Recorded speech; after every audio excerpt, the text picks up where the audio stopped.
Hello girls, today's training is actually on sales. Now, quite a few of you have said you don't feel confident with selling, and to be honest, I think selling is as natural as breathing.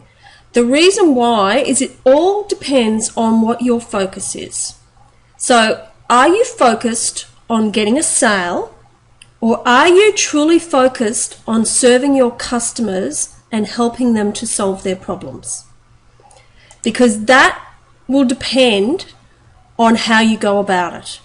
And that vibration or that energy that you are giving out, whether or not you try to hide it, if you're just after a sale, that comes across well and truly to your customers and they pick up on it. So basically, food for thought with it is, how do you approach it? Now, I don't think of sales as a dirty word. When I think of sales, I get excited because I get the opportunity to solve someone's problem. And that excites me because I know that I can solve their problem. And again, this comes down to a confidence thing. If you are not confident in your product knowledge, if you are not confident within yourself, that will come across, because people want to buy from someone who knows what they're doing.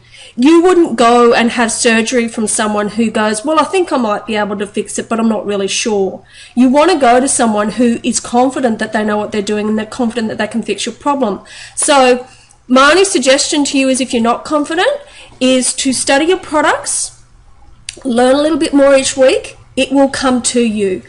And I say that because I look at where I've come from, 5 years ago, where I was scared to even approach a business with my product. Stupidly, I thought that they would know more than what I did, which has never been the case anyway. And it's taken me a long time to get that confidence up. So with sales, there's basically 12 principles of sales champions. And the first one, which is very dear to me, is about having personal and professional integrity. It's about doing what is right, whether or not anyone is looking, but also doing the right thing by your customers all the time. I will never sell my customers something they don't need at all. I would rather try them on what I believe that they need and see how they go, and if their skin's not improving, then add something in later on. And I tell them up front so that they know that. You have to have knowledge about your product. You can't sell something if you don't know about it. And if you're not using it, you certainly can't be knowledgeable about it, and you can't be passionate about it either. Sincerity, that's self-explanatory. Enthusiasm as well. If you're very, that's an alright product, you're not going to sell anything. Passion. Now, for those of you who know me, every single person describes me as one word, and that's passionate. And that's because I love what I do. And I would do it even if I was getting no pay, which I did for quite a few years. But I'm passionate about what I'm doing, and that comes across as excitement. When you're with someone like that, that is contagious. They can't help but be enthused by it. Dedication to excellence, that's always been me. A commitment to discipline. Perseverance, willingness to embrace new ideas, and open to change, and a sense of humour and attitude. As some famous person says, your attitude determines your altitude, and I think it was Zig Ziglar who said that. So with sales, most people actually do not listen properly, and this is your number one cue for getting a sale. You have to listen to what your customers are asking. What is their problem that they've got? Because that will give you the answers on how to sell the products to them. If they've got a problem for pigmentation, for example, you need to be using, when you talk to them about the products that you're recommending, how each of those products is going to help with the pigmentation. You can add in that they do other things as well, but if that's their concern, you need to focus on that. Now, I'm not going to go into it in this training. This is just an introduction to sales. But what I will be doing later on is I will be going in other videos through each of the products and how you would sell them to someone who has acne, how you would sell it to someone who's got pigmentation, and how you would sell it to someone who's got aging. Because what I would say for the same product is completely different depending on who I'm actually selling it to. And a lot of people go, oh, that's too complicated. It's really not. You only have to remember a few things. And remember, you're the experts. You know more than what they do. Again, enthusiasm. I cannot talk about that enough. If you are enthusiastic about what you're doing, you will naturally sell. So what I want you to think of with selling is about building a relationship with someone. So they want to buy from someone that they know and that they trust. And with your relationships, I want you to think about something. Do you ring your clients within a week of them purchasing a product? And if not, why not? Or do you wait for them to come back in 4 weeks' time when they've got their next appointment for their wax or their facial or whatever else?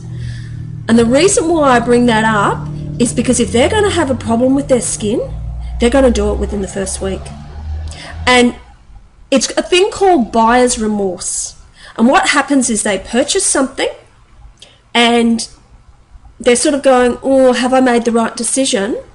And then if there is a problem, they then are really having buyer's remorse, where it's an opportunity for you to correct any problems. Maybe they're not using the product correctly. Like I quite often have that with the eye balm, where people are using far too much and then they go, my eyes are really gritty. And it's like, there's nothing wrong with the product. You're not having an allergy. What it is you're using too much. So it gives you an opportunity to follow them up. I have a saying, and I want you to listen to it twice because I'm going to repeat it. The way you treat a customer after the sale shows your true intent in the first place. I'll say it again. The way you treat a customer after the sale shows your true intent in the first place. Were you just after a sale, or did you genuinely want to help them? And the reason why I say that is, you know what? There is no way I could wait 4 weeks to see how my customer was going, because I just couldn't. Patience has never been one of my virtues. I want to know within about a week of them using it that everything's going to plan, that there's no problems, and so I ring them. And I do that even with internet customers. You know, most people are absolutely shocked that they even get a phone call. If I've got a phone number, I will phone them or I will email them. And the reason being is because it's not about the sale to me. It's actually, I want their skin to improve and I need that feedback from them. And if I don't get that feedback, I feel deflated. I feel like, well, I don't know if their skin's improving. And it's because I actually genuinely care. So that's something for you to think about with regards to the way you manage your customers. Do you ring them? Because most people don't.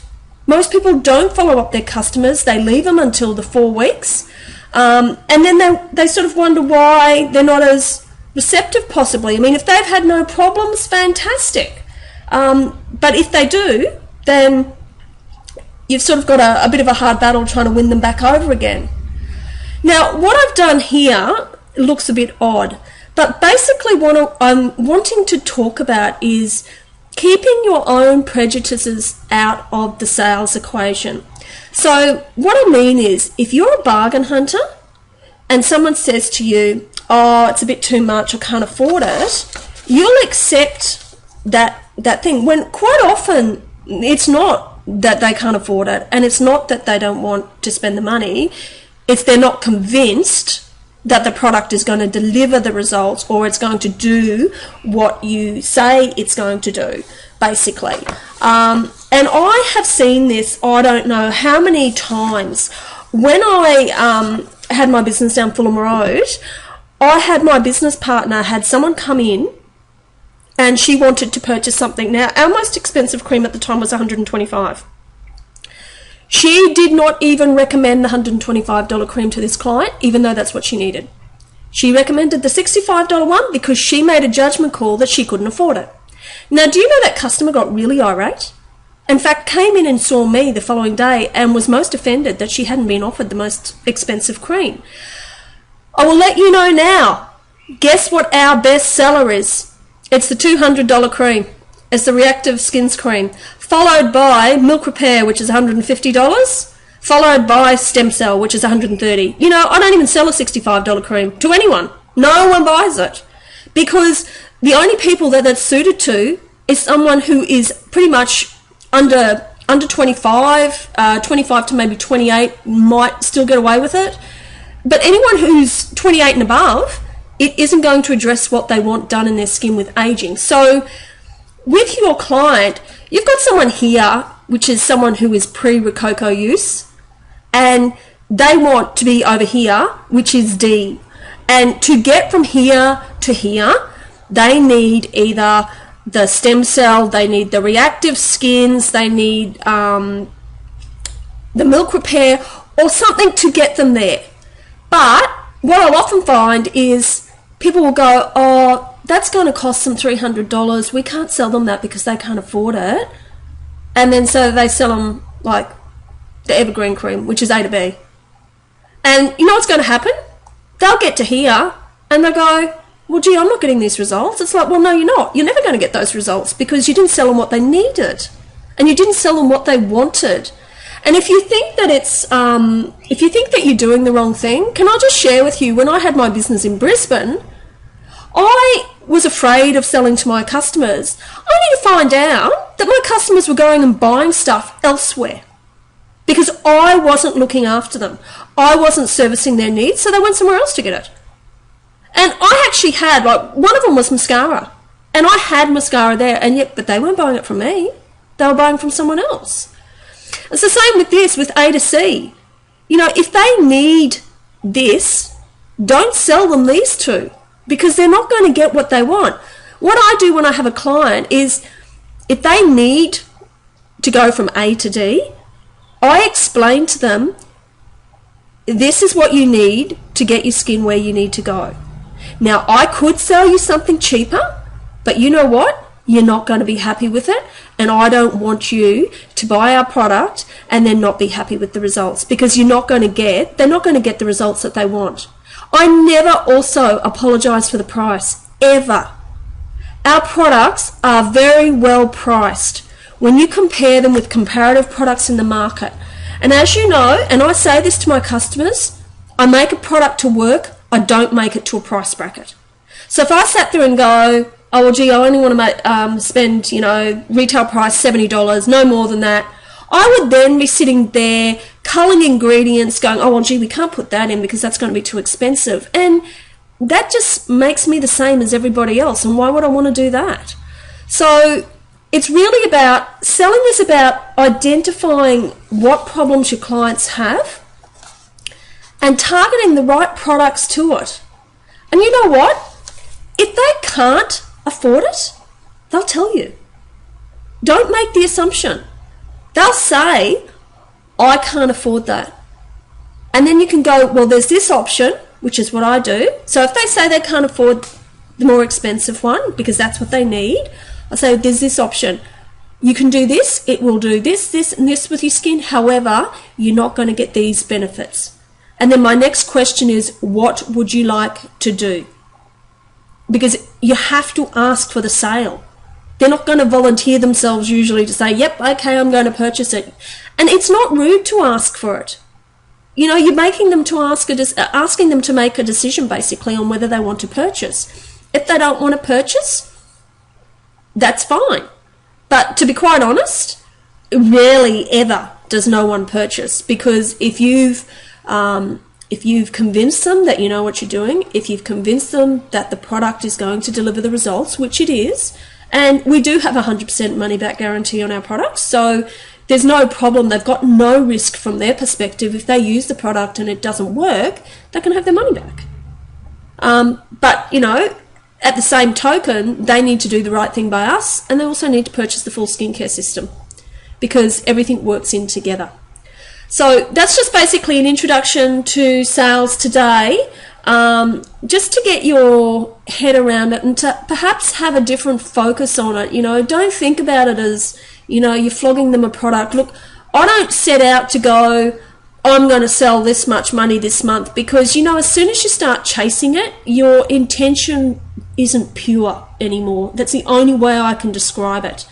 I write down what my sales targets are for the month, and you know what, then I don't even worry about it. I leave it to the universe to deliver it to me, and always does. As soon as I set an intention and go, this is what I want to happen in my business, it will happen without fail. But have your focus on serving your customers and solving their problems, because that genuine sincerity will come across, and they will believe you, and they know that you're truthful, and you will have their trust. And once you've got their trust, they will believe anything that you tell them, because it is about having that integrity with yourself and the way you run your business. And people who have integrity always do what is right. So on that note, I'll leave you to have a think about it, and I will hopefully put another training video out this Friday again on products, and hopefully another sales one next Monday.